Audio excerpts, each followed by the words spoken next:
From darkness to light. Ino grew up in a small African village with big dreams. Her mother, her widow, raised her with love, faith, and discipline. Life was not easy. They often went to bed hungry. But Ino believed that someday things would change.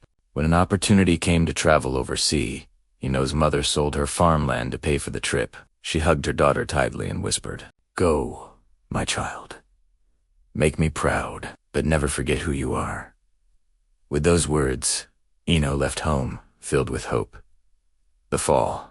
Overseas was not what she expected. The cold was harsh, the people distant, and jobs were hard to find without papers. Ino ended up living with other young women from other continents. They were kind to her, but their way of survival shocked her. They were into hookup.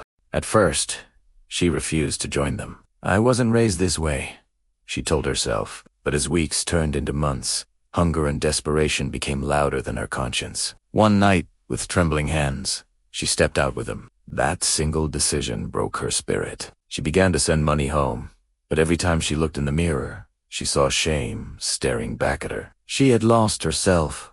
The awakening. One day, Ino received a message from home. "Mama is sick. She asks for you every day." Her world stopped. She hadn't spoken to her mother in almost a year. That night, she cried until dawn. When the sun rose, she made a choice.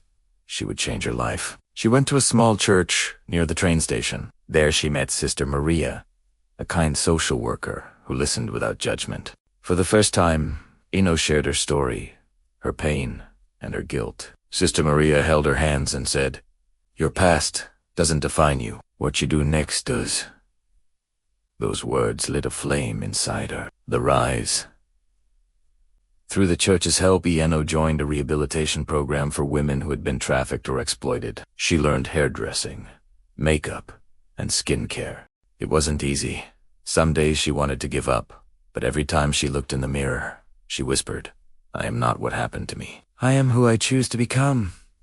Years later, Ino opened her own salon, Mama's Touch Beauty Studio, named in honor of her mother. She started sending money home again, this time with pride. When her mother received her picture, she smiled and said, "My daughter, you look like the sun again."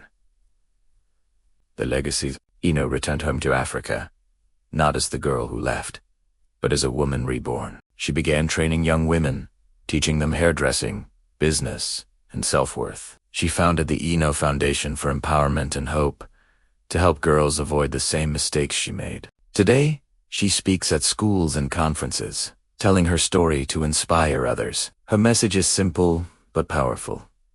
No matter how far you have fallen, you can rise again. The world may break you, but only you can choose whether to stay broken. The lesson. Ino's journey reminds us that failure is not final, and pain can be the birthplace of purpose. She turned her scars into a testimony, proof that light can grow even from the darkest places. When life pulls you down, remember Ino's story. You may lose your way, but you can always find your way back home.